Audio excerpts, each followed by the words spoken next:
everyone, and welcome back to the True to Form podcast. I am your host, Audrey Neff, and I'm very, very pumped up about today's guest.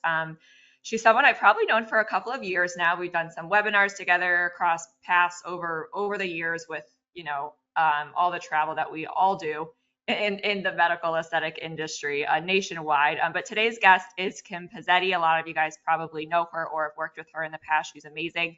But she is the VP of Practice Development and Strategy for Cartessa. And but before we jump in, and something I'm really excited about is Kim actually came up with what today's topic was, which I love it. So we're going to be talking all things branding today. So I'm super excited for this conversation. But before we jump into that, Kim, I don't want to read your bio, which I know is you're a very impressive human being. I think it'd be really cool for our audience if you could just go into your background and your journey in aesthetics and kind of how you landed at Cartessa. I think we'll start there. So I'll let you take it from here, but welcome to the True to Form podcast. I'm happy to have you. Thanks for having me, Audrey. And it's funny that you were saying that we've known each other for a few years. I'm like, we actually haven't physically met yet. And like, so we have to make that happen. It's always virtual.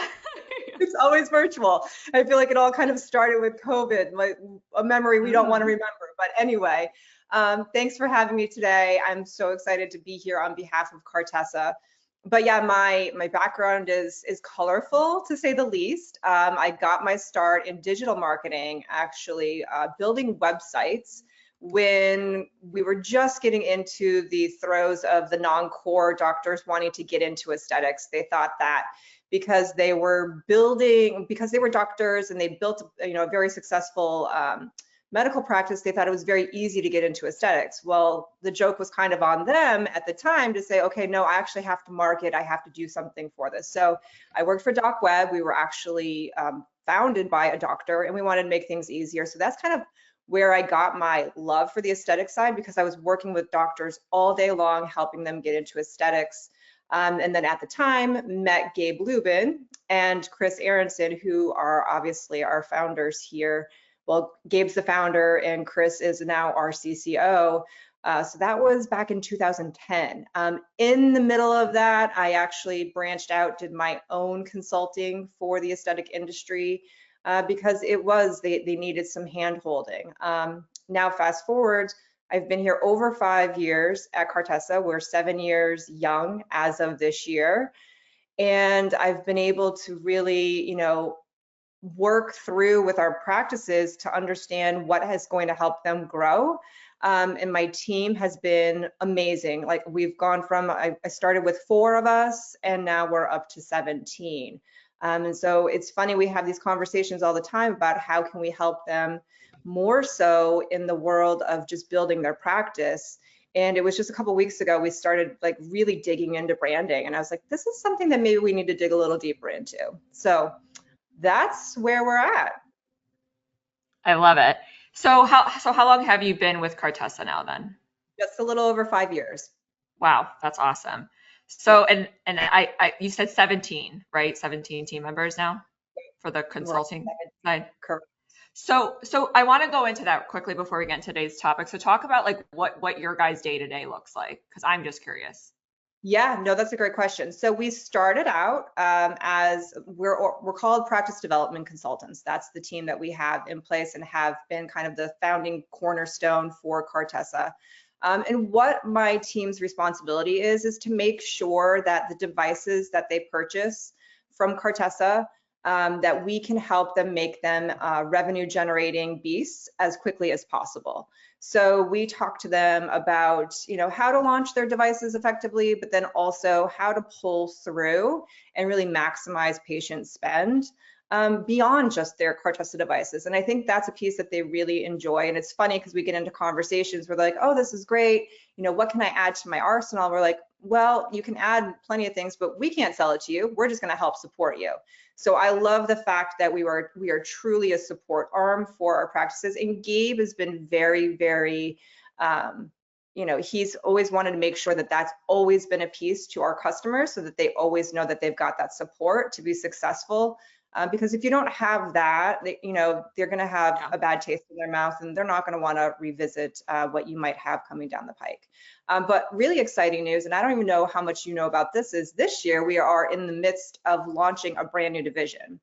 That brand new division is now called Ignite, and Ignite will now house our practice development team, along with a new program that we are launching called Premium Access, which is a paid subscription of sorts to get everything business building that is all very device agnostic and a lot of industry experts, because I do have a very, very tenured, powerful team that has a lot of industry knowledge that can really benefit our practices. And then we're also launching a program called SOAR Consulting, and SOAR stands for Strategic Outcomes and Accelerating Revenues. So we do a deep dive on site. It's a very exclusive consulting package, but it's really to help them focus on everything revenue to make sure that they are relevant in today's, crazy, wild, competitive world, which I think I sent that TikTok to you saying there's so many med spas out there. How do we differentiate? And so that's our job, is to help them focus on revenues first and foremost, starting with the team, but then how do we build upon that? And brand is a really important part of that. Absolutely. And I think that segues us perfectly into today's topic. And thank you for breaking down the detail. I think that's really cool. I actually didn't know about Ignite. And it's cool to hear that you guys are also doing SOAR. You guys have just figured it all out. We're and trying. Yeah, I love that. And I've always had, tons of respect for the entire team over at Cartessa. But something I really love about you guys is just the investment you make into your accounts. And you guys obviously just continue to expand and evolve in ways that you can actually help them be successful. And that should be a good piece of advice for just, a lot of device manufacturers are wonderful, but I think it's something that we can always improve upon. So it's really cool to see your guys' mission and in doing that. So on the competitive note, which you talked about, and yeah, to kind of preface, to our listeners, Kim sent me over this very interesting TikTok video. I did watch it, and it was so true. So in the world of aesthetic medicine, and we're in agreement, I'm sure most of our listeners are all in agreement, we all understand it's a highly competitive landscape. It's not saturated. There's more markets that have more med spas, but overall the market's technically not saturated, just due to under penetration of the market still on the consumer standpoint. But when we talk about med spas, and this is where we'll start, I think something a lot of, whether they come from the business side and they're entrepreneurs, or they're a medical professional opening up a medical spa, we all need to remember that there's nothing unique or proprietary to a medical spa. We're all offering similar technology, similar injectables, similar services. Like nothing is really unique to the services that you provide. So then the question becomes, how do we differentiate ourselves beyond that? So let's start here. So in the world of aesthetics, obviously a big mistake is positioning, marketing, branding, all of that stuff. So on the initial front, I kind of want us to maybe walk through maybe opening, like launch open, and then maybe into the growth stage. Like at the beginning, when someone decides, okay, I'm going to start my med spa, what do you typically see as the biggest challenges and or mistakes that practices make around the branding aspect? Oh gosh, that's a really good question. I think the biggest mistake, just from what we've seen and what I hear from the team as well, is they don't pay enough attention to what that brand is, right? And really understanding what their why is. And so like that's even like on the consulting side, when we really start digging into it, it's like, well, why are you here, right? There's a story, and sometimes you just have to force them to answer the question, but also force them to answer it to be real with themselves as to why they did it. Like we all know we want to get into this industry to make money. Yes, absolutely. But there's a bigger why, right? And it's, is it tied to wellness? Is it because of the community that you're within, right? I have one that's here locally that's like, she's a powerhouse in her, ethnic group that she's got, and it's been amazing, but that's why she got into it. So understanding that why really is like, if you don't focus on that and pull it all the way through. And I think some people get caught up in the fact that as soon as you say you have to brand yourself, they think, oh, I've got to spend $1 million. I've got to go through like building this proper logo. And it's really not that complicated. So it's really dumbing it down to what they need to be focusing on first and foremost, because that's always our approach. Is like, what can we do low cost, no cost, immediately out of the gates to be successful? And they're shocked really when you really simplify things. So I would say that's Yeah. probably the number one like obstacle. That's an easy one to overcome if you just take 3 steps back. Yeah, definitely. And I totally agree with that. So on that topic now, because I want us to go a little bit more in detail, like you said, these are simple things, low cost things that you can do initially. I mean, there's an investment you need to make on the marketing side and website and all that, of course. And you mentioned logo really quickly, and I'm glad you brought that up because you will not believe how many, and I'm sure you've run into as many people as I have. You run into people and they're like, okay, I spent $20,000 on my logo. And I'm like, what? That's insane. Like, because I think often a lot of people, when they say, oh, brand, people instantly just assume it's like a logo and your color scheme and like visual stuff. And it goes so far beyond that. So I'm glad that we have you to kind of break that down with us today. So on the opening front, and couldn't agree more, like you have to know what your why is. Why are you opening up a med spa? Like, what is the purpose, the passion behind it? Money's great, but those that have the purpose, passion, drive, ambition, business acumen behind it are those that are definitely going to beat out those who do not only get into this industry for the sole purpose of profit. So on that topic, what are some effective things that you would advise startup practices begin to implement before and after they open their doors? Before they open their doors, obviously it's networking, right? You Yeah. need to make sure that you're doing that within your community. You know, it goes back to grassroots marketing. Super simple, right? Like just making sure that you're known out in your local market, right? Your team that you're investing in, and then knowing who your ideal what that ideal patient looks like as well. I think that those 2 things, like once you open and then once you start to move forward, but then also making sure that your team, I mean, I get it, there are plenty of solopreneurs as well, but those that do, want to build, you need to make sure that, they all know what your brand is and they're all singing the same tune. And then you're also, like I said, not every patient that walks through your door is going to be a patient that maybe you want. It's not maybe the best fit. So you have to really look at that piece as well. Yeah, definitely. What are your insights around like, because you mentioned you came from a digital marketing background where you're like building websites. So what is your advice around websites? Like when should you start building one? What even price point? Like what should people typically, because a lot of people way overcharge for sites too. And I see the same thing in the industry too. So I would love, just given your kind of background on that, if you could break that down a little bit. I know some people are probably thinking it. Yeah, so that's a really good point. And I feel like it's a little bit unique to each practice, right? Again, Are you a solopreneur? Are you a team of 5 or less, 10 or less? I think there are different pathways to get there. And I have this conversation all the time. I always say social first, because social you can get, it's a megaphone for you. And your social is the megaphone to push them to your website. So if you don't have that push to your website without spending $1 million in Google ads, it's all for nothing, right? You don't have to spend $10,000 on a website. As you grow, you may want to have more features, have more, UI, which is your user interface is a little bit more friendly. But it can be somewhat basic, and quite honestly, it's just a matter of that's the information that they're seeking as you're pushing them there. Facebook is going to push them there, Insta is going to push them there, TikTok now, Snapchat, whatever you're using as your social feeds. And then even, as you're, networking within the community, that's like your social is your voice, your website is your data. But yeah, I would say, I tell them all the time, you don't have to spend $10, $20, $30,000. You might as you grow bigger because you need more features, but it's not a necessity right out of the gates.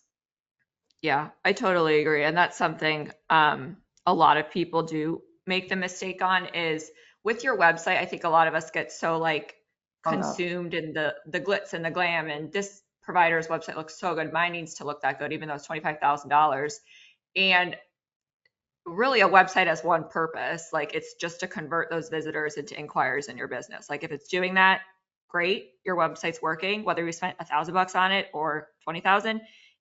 if it's not doing that and you set 35 and it's beautiful, that's great, but it's not even doing what it's supposed to be doing. So I think that's something that a lot of our listeners should definitely keep in mind when it comes to website investments. So thank you for breaking that down. So I want to go back to something. So you talked about grassroots marketing, and I love that. And I actually believe it was like it might have been during COVID when you and I did a webinar together.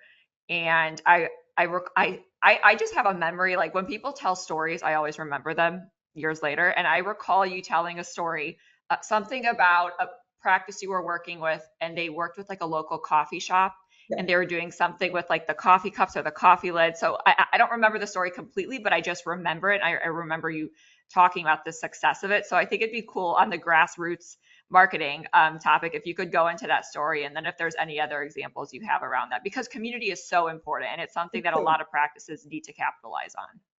Yeah, it's so important, but then the other thing is that it's so cost effective.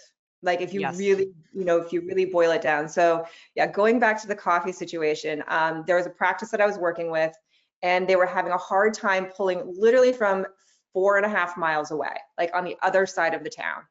And they're like, we just don't know what to do. And I said, what if we were to just partner with a local coffee shop and give them the bands that you put on the coffee cup, and you brand it that says coffee and a consult, compliments of, and you have your logo.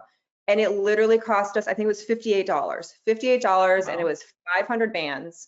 The coffee shop was happy because they just saved 500 bands that they had to put out with their coffee. People already know where they got it from because they stopped in there. And now we've got this community, right? So now we're kind of partnering with both of them. But taking that a step further, I'm a big proponent of now, like understanding what other local businesses have the same demographic as your patient are looking for, right? And then getting into those, like here again, locally, I look at Orange Theory Fitness, Pure Bars. There's a lot of opportunity because they're always highlighting the local businesses, because now they've got to retain their members. And if they can add value and they highlight your practice to say, oh yeah, mention Orange Theory Fitness, get 5% off, or whatever your hook is, they'll love that all day long. And invite the owners in for a treatment, right? Get them excited. Have them go in to coach one of their sessions. Obviously they can't sweat, but coach one of their sessions with a red face, and have them all talking, because we all talk to our coaches. And it's a really easy way. And I know it takes a little bit of effort, but if you target just a couple of them, you don't have to target all of them. I think that's where people kind of, again, get caught up. They're like, oh, I've got to go drop brochures off here and here and here and here. I'm like, no, identify two. Just identify two and take it to the point where you really need to get to that management/owner. That's really the key. And then get them to help, promote, but then also make sure that you're cross promoting. Don't go in just asking, go in giving as well. So as soon as you go in giving something, you're going to get something. It's the whole give and get. You can't just go in asking for something. Yep, definitely. Has to be mutually beneficial to both parties. So on that topic too, what are your insights around like co-hosting events together with other local businesses and things like that? Do you find those effective? Pop-up events, yeah, we say that all day long too. Like if you can go in and do a pop-up event in the local where they're bringing together 3 or 4, similar, again, similar patient base, customer base, that's where you want to be. Yeah, definitely. I've even run into some practices like that have done like sponsoring, because obviously in the med spa world, maybe you have a target clientele of moms and Gen X and soccer moms and all these people, like thinking about even like local sports and ways that you can just be there. All moms want to have some aesthetic treatments and stuff like that and leave the house for a couple hours or whatever it may be. So there's definitely a lot of creative ways that practices can think about it. And also I think patients really, and consumers, prospects really appreciate it when they see that as a practice, you're a part of the local community. I think that says a lot about a practice and the people behind it as just really good human beings too, when they're like actually trying to, be a part of it. So now let's say, a practice has opened up, they have some stuff in place. Let's say they've started bringing in business, whatever it may be. what are your takes around, I guess I want to say the brick and mortar itself, because obviously there's a lot of things you can do on the outside to bring people in, but once they come into your practice, your brand has to still stay consistent with whatever you're trying to achieve. So I'd be curious to hear what your thoughts are around like in practice branding when they're actually physically there in the practice. Yeah, I think, branding again, there's a lot, left for the imagination as far as how we interpret that, right? So I think the biggest piece is it goes back to the old adage, like let them, like make sure that you make them feel some sort of way before they leave, right? Mm-hmm. So that's really kind of more about what your brand should be. I'm actually working with a practice out in Colorado, and it kind of dawned on me yesterday when we were having our coaching session, and I said, well, what's the follow-up process, or even like what's the greeting process? Because we've walked in. Are you greeting them as soon as you hit eyes with them, or is it an afterthought? And people don't realize, and this is true for every industry, but especially in the medical aesthetics space, right? It's all about how you make them feel, Yep. because we don't get enough of that anymore. I don't know, maybe I'm old, I'm dating myself, but customer service is kind of gone by the wayside. And it's Yeah. crazy to me. And I'm like, did you write them a handwritten thank you note after they just dropped $3,000 with you and sent that off? And it's something as simple as that, like again, with your logo on it, something super simple.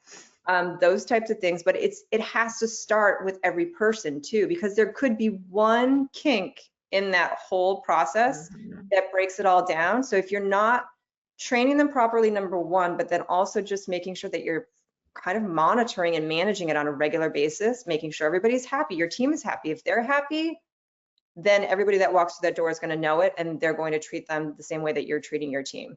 So I think it's like, it's just kind of basics, but people forget about it because they get so stressed out. We're not hitting our numbers. We're not selling enough skincare. And it comes off, and patients can sense that. And if patients sense Totally. that, they're not going to come back, right? Because we just started this conversation a long time ago when we started 30 minutes ago saying, look, there's a lot of competition out there, and we're all kind of, nothing's, exclusive to what we're offering. And if we're going to treat the patient as though we don't really care, then the patient's going to be like, well, then I'm just going to shop on price. And now it's a race to the bottom and everybody loses. Mm-hmm. So it's Mm-hmm. all about that experience, right? And yes, you want your design to match your like I always tell people, your interior design should match your social, should match your website, because they want to feel like they've already been there before they get there. And then it's all about that experience. Going back to, I actually went to a dermatologist here locally that just branched into aesthetics as well. I had to go in for something, and I remember it was something so small, but when the doctor walked in, the first thing she said to me was, I'm so thankful you came here today to come see us. And I was like, oh, well, you're welcome. And like literally came out of my mouth. And I was like, wait a minute, that was something so simple. But I told 3 Yeah. people because she was so grateful that I was in her practice and not somewhere else. So those little teeny tiny things, like just think about how you want to be treated, and think about something that made you feel special in any business, and try to take that and implement that into your medical aesthetic practice. Yeah, absolutely. And I love that. And it always reminds me of that cliche quote, that from Maya Angelou, that's like, people will forget what you said, people will forget what you did, but people will never forget how you made them feel. And it's so cliche. I use it all the time in a lot of my lectures, but like it's just so relevant to this industry. And it ties together everything that you were just talking about. Like little things that take an extra second of time and thought, they Yeah. actually go a really, really long way from the consumer and patient side of things. So like going into like some of the things you touched on, like greeting them with first names, being happy. And like on the people aspect, like with employees, like patients can sense if there's a toxic culture in Oh your yeah. practice. Like it's very, very easy to sense those things based on how people are how employees are interacting with each other, how the front desk person is behaving. I mean, gosh, I even remember a couple of years ago, I couldn't get in with my provider at the time, and I desperately needed tox, and I was like leaving. So I went to like a place down the road. They're the place that notoriously has the cheapest tox. But I was like, I got in. It's fine. It's one time. Go for it. And I just remember how appalled I was. Obviously, being in this industry, it affects you a little bit more. But Yeah. like front desk person's like texting on her phone, not even acknowledging me. There's like 10 people like literally numbing in they had a true waiting room because they just had people out there just numbing, like not in private. It was just awful, horrible experience. I remember when I went in for the consultation, let's say, even though I was just going to get tox and never go back there. I remember like the injector and like someone else that was in the room that were literally talking about how they couldn't wait to get off work to go drinking. And I'm sitting there in the chair. I'm like, this is literally HELL for me. I need to get out of here. But it's just like, but then you tell a million people about it too. So it's interesting because when you have a phenomenal experience, you tell a lot of people, absolutely. But when you have a horrible experience, you tell even more people typically. So like those are things that we always need to keep in mind is just how you treat people and the patient experience. And it is people over profit. Is profit important? Yes. But if you treat patients right, if you treat your people right, if you do all of these things the right way, the profit will come with, of course, the right, financial acumen and things like that as well. But so I guess on the topic, still with the overarching topic of branding, I think sometimes people can also confuse branding with credentialing. And I know that's something that you wanted to talk about as well. So I think it'd be really awesome to hear like your insights to that, like the similarities or differences between branding and credentialing a practice. Yeah, I think so. The similarities come in because I'm going to associate this with Cartessa because Gabe does a really good job of this, Yeah. right? So we have our overarching Cartessa brand. And when he goes to look for new technologies, right, they have to meet certain criteria. Is it, efficacious? Is it affordable for the practice? Does it get optimal outcomes? So it has to kind of be like on Cartessa brand, right? But then that allows us to then tee up to make sure that it matches the credentials that we want our practices to be able to carry through, right? So we talk about credentials. I should say I have a woman on my team, Angel Emerson, who is like the magical unicorn of credentialing. And she always talks to all of our practices about this and how it is super key because we're never selling to our patients, right? And when I hear people say, oh, well, I don't like to sell. Well, you shouldn't be selling. You should be educating. And with education comes credentialing. So why exactly did you pick up the Helix CO2 versus something else? There's a reason why, right? So it's all of that education.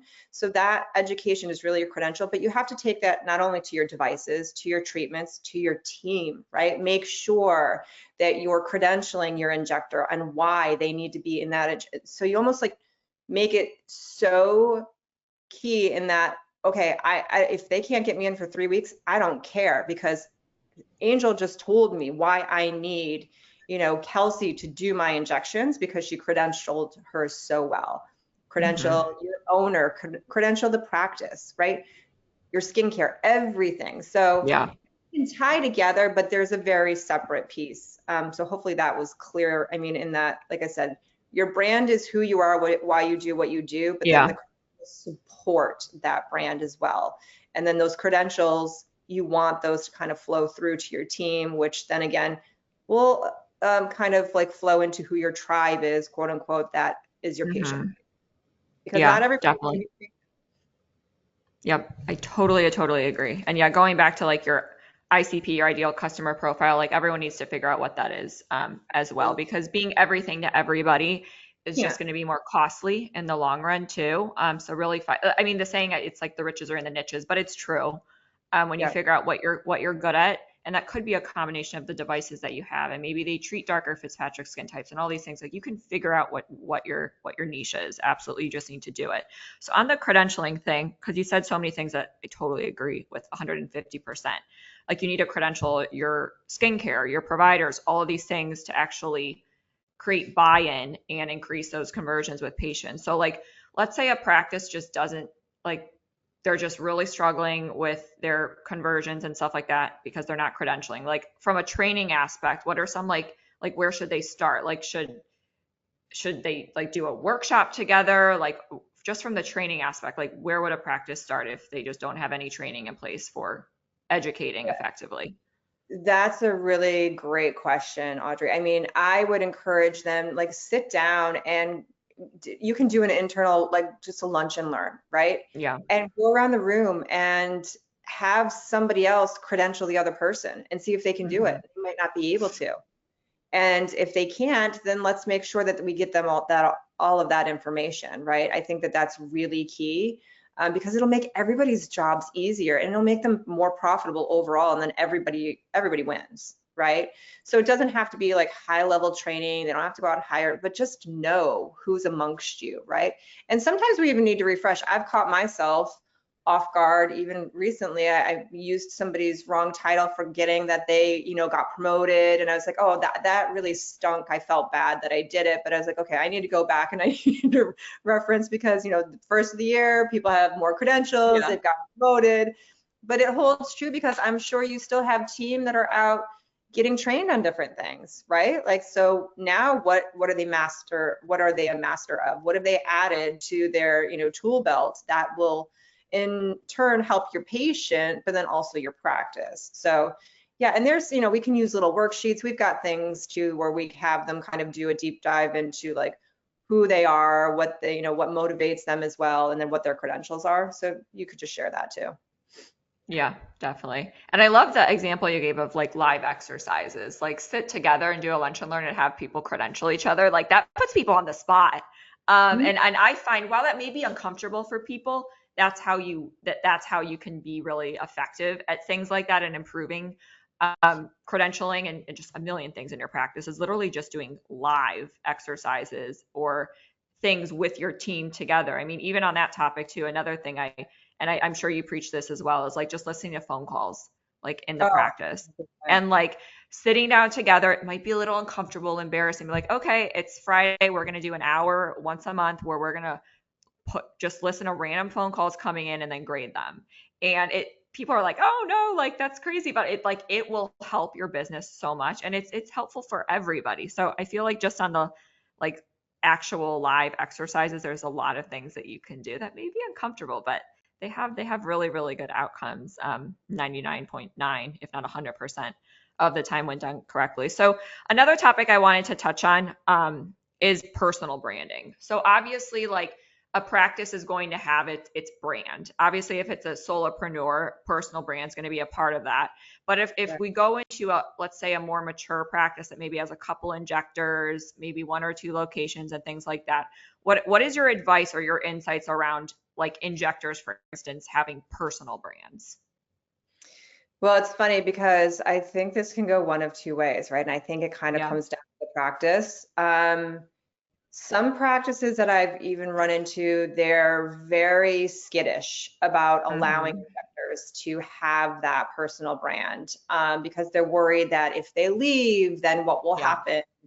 And my take on that is like, look, they're working for you. They have a following. If there's certain things that you want, then just make sure that that's part of maybe the contract. Like, okay, with your brand, you will do like X, Y, and Z as part of working for us, right? And that's worked really well. You don't want to take away that brand, because it helps you. And the diversity of your team too also helps you, right? So I do think it's one of those things, but it's funny. I don't know. I wish I could remember what podcast I was digging before we got on the call. I try to listen to at least one podcast a day. But I was listening to a podcast and it was talking about personal brand. And they said, do an exercise and ask somebody like that is that you work with, like what they believe your personal brand is, and see how closely it matches to what you actually think your brand is. And then it gets you to kind of revisit and rethink, like, wait a minute, am I exuding something different that I really am not? Because sometimes we put on a, kind of a front of sorts, or we think that we're showing one way and we're actually not. And so, you just talked about how sometimes things are uncomfortable. I don't know, I think you get to the, again, I think you get older and all of a sudden you're like, okay, from discomfort comes growth. And so if I'm not uncomfortable every single day, I'm not growing, right? So I would challenge people to, again, ask other people, like, what do you think my brand is? And if you're like, okay, that's close, or you're like, oh my gosh, that is so far from what I want my brand to be, what do I need to do to shift that to make sure that I'm making that change? But yeah, so back to the injector piece. I mean, we always tell people, even if they're in like maybe a slump and they need to add somebody, we're like, you need to find an injector that has a following. Like that should be the first thing you're looking for. Bring them in. Mm-hmm. And then again, when you bring them in, use that as a mutually beneficial tool for your practice and for them as well. Yeah, I couldn't agree more. And I want to hit on that really quickly. But going back to something you said, and totally agree, if you're not uncomfortable, you're not growing. Like, we all just need to be okay with always not being 110% confident in things that we're doing. And you eventually just get really used to it, where you would feel weird if you weren't uncomfortable with situations. I mean, that's just how you achieve success in life and business overall, is constantly putting yourself in uncomfortable situations, because that's the only way you learn and grow. If you're not there, then you're just staying the same, and that's a scary place to be. But on the injector topic, and I hear the same thing that you say. So it depends on the practice, but having an injector that has a brand, has a personal brand, that has a following is important. And on that topic too, I do run into a lot of practices, and this is something I'll also add. And I know that practices are going to fall into one of the buckets. They're either, like you said, Kim, really skittish about things like that, and they have contracts in place. I mean, gosh, I run into clients and practices that literally make their injectors sign a contract saying you cannot have your own Instagram. And what I will say to that is, in my professional opinion, and I'll let you speak to this too, Kim, I think that creates a really unhealthy culture, because you're not ruling with autonomy, and it sounds like you're just micromanaging all the time, and nobody wants to work for a micromanager, ever. Like, it just creates toxicity, and then you have high churn, high staff turnover, high injector turnover, where injectors are already so freaking hard to find and hire in this industry. The last thing you want to do is get a great injector, then put all these limitations on them, make them miserable so that they leave. So what are your thoughts around that? Like, having, like, limiting social media versus allowing an injector to actually build their brand on Instagram while they're with the practice? I think, to your point, if you handcuff them, it doesn't do anybody any favors. And then you're losing out on the potential power of that injector. So before hiring them, find somebody with a social presence or a following that you align with. And I think that's probably the easiest way to go about it, right? There's plenty of them out there, and I get it. They don't all make sense for every practice. That's fine. Right. But if that's who they are, that's who they are. You're not going to change them. And so taking that away, again, you're just going to create animosity and frustration at all levels. So you're kind of like, it's a loss leader for you. But find one that aligns with you. There's plenty out there that have followings that you appreciate and approve of what they're posting, how they're presenting, how they're doing all that. Those are the ones that you should be going after then. Yeah, definitely. And on that note too, like, allowing them to have a little bit more autonomy and creating that culture of, like, family, to be honest, because people all want to come to work and work with people that they love and respect and admire and all of these things.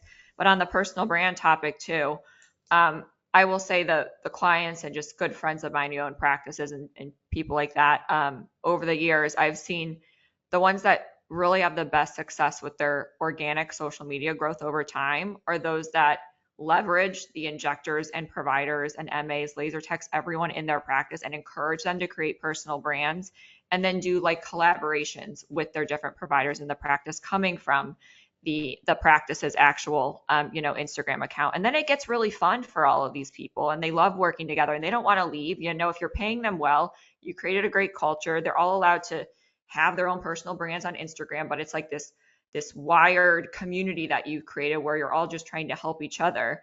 I definitely find that those have the best end results, for most practices. And I think sometimes a lot of providers on the medical side, particularly core physicians, a lot of times too, can get kind of spooked around that stuff. So yeah, it's just the reality of the world we live in, and nobody wants to be handcuffed. Absolutely. So on the brand aspect again too, because I feel like sometimes often, people think, okay, once I develop my brand and blah, blah, blah, it has to stay that way. So what is your insights to, as you grow as a business, can your brand evolve and change? 100%. Yeah, I think again, because it depends on where you started. Were you a solopreneur? Were you a small business? Did you kind of spin off from a general physician's place? You know, you have to constantly have a pulse on that. And you'd be foolish to think that you're stuck with a brand forever, right? And it doesn't mean you have to go so extreme that nobody will know that it's you. Like, you don't have to reinvent yourself completely, but Yeah. you can evolve. I mean, most big companies, even Cartessa, we've gone through rebrands a couple of times, and we're only 7 years young, right? So if you think about that context, that applies to everybody. So keep a Mhm. pulse on it, make sure. And the other thing too is, you want to make sure that you're exuding what your kind of your tagline or what you want your patients to get out of who you are. Sometimes, again, we don't know what we don't know as we start, and we get smarter and wiser as we educate ourselves in this space. So take that as an opportunity to rebrand. I mean, it's kind of like we always tell practices, even, let's talk about relaunching a device. Rebrand your practice if it makes sense. And lean into your team too. Like, really get a sense on what are they feeling, right? And if you're not listening to them as well as your patients, then you're going to stay stagnant, and that's not what is going to push you forward and make you profitable in the long run. Yeah, absolutely. And those are great, great insights. And I know our listeners are probably, they're by a notepad, they're probably writing down notes. If they're not, they'll probably just re-listen to the episode. So at the end of it, because I know we're winding down here on time. This was very fast. I looked at the clock. My house had already been almost 50 minutes. It So any last pieces of advice, and then I want to kind of go into any more additional things Cartessa has going on. But to end on a high note or whatever it is there any last words, pearls of advice, whatever it may be, that you would want our listeners to know around the Oh, overarching topic of branding? yeah. I mean, I guess if you really just make it simple, right? And if you think about not building a brand, like, let's take the antithesis of it. Unless if we Yeah. say let's not build a brand, then you're just building a practice built on price and a Mm-hmm. commodity. And Mm-hmm. so if you're doing that, you're racing to the bottom. And we Yep. don't want to do that, right? We want to build a brand, but again, we don't have to overcomplicate it. It just needs to be simple. And again, we don't have to know everything. Lean into the experts around you. Lean into your vendors. I mean, yes, Cartessa has a whole team that will help you, right? And it's not just us. We have relationships as well, because Yep. we don't know everything. We're not the experts on everything. So network, focus on a brand that's healthy for you first and foremost, your team most importantly, because I say this every single day. My team is everything. Our teams are everything. They are going to be the ones that make or break our success. Yep. And when they're all functioning and they're all happy, everything else just falls into place really easily. Mm-hmm. Absolutely. And that's a very powerful, like, mic drop there. A great way to end. I love it. I love it. And I know our listeners are like, dang, she's good. So coming up 2024, which, how is it mid-February? I don't even understand. I don't know. So conference season is upon us, obviously.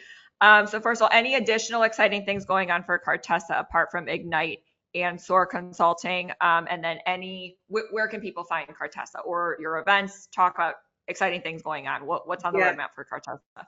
I love that. Go to cartessaesthetics.com. Everything is there, including our events that we have coming up. We have 15 events that we're going to be Holy in 15 moly. different cities across the Nice. country. So I can't rattle them all off from the top of my brain right now. We'll have our third Inner Circle meeting. We are launching new exciting devices. We've got a new version of a body device coming out soon. So be on the lookout for that come April. The new version of our CO2 is here, which I'm sure some of the people have heard about, which is Helix, which is the next generation of the Tetra. CoolPeel. CoolPeel's been like just amazing for every practice that has that. And then, like I said, we've got our division as well, and we've also got some new exciting certifications, Skinclusive, so that people can get Skinclusive certified on all skin types, which is really super exciting. And then there was one other thing, and where did it go in my brain? Oh Happens to all gosh, of us. it's gone. It's gone. It's gone. You'll remember it in like an hour. Yeah, in an hour. But yeah, so there's a lot going on. I feel like that's why everything goes by so fast. I was on a call the other day and I was like, yeah, I can't believe it's like basically March. And they're like, whoa, whoa, whoa, Kim, it's literally February 8th. Can we just not go that fast? I'm like, yeah, sorry, we'll roll backward. But It is. yeah, there's a lot of exciting going on. I love it. So amazing to hear. And on the Cool Peel topic, I'm getting my first Cool Peel next month. So I'm really excited about that. Yeah, my provider got it a couple of months ago. So I'm ready for that because all my friends and everyone in the industry freaking raves about that device. So yes, you need that. And that's the other piece I missed is Noon. We have Noon skincare for the pre and post. So you're gonna want that for your Cool Peel. Nice. And then we also have exosomes weave. So we've gotten into biologics. Nice. Okay. Yes. I actually didn't know you guys had exosomes. So that's even cooler to know. Amazing. Well, Kim, thank you for coming on the True to Form podcast. It's been a pleasure to see your lovely face again. Hopefully we physically run into each other this year at some point during our travels across the country. But other than that, I want to thank you once again for carving out the time. I know we've been going back and forth for a while now trying to nail this down. So I appreciate it. Times a million. Thank you for coming on the podcast. And I know our listeners are just going to get so much out of it. So thank you again. Thank you. I appreciate it.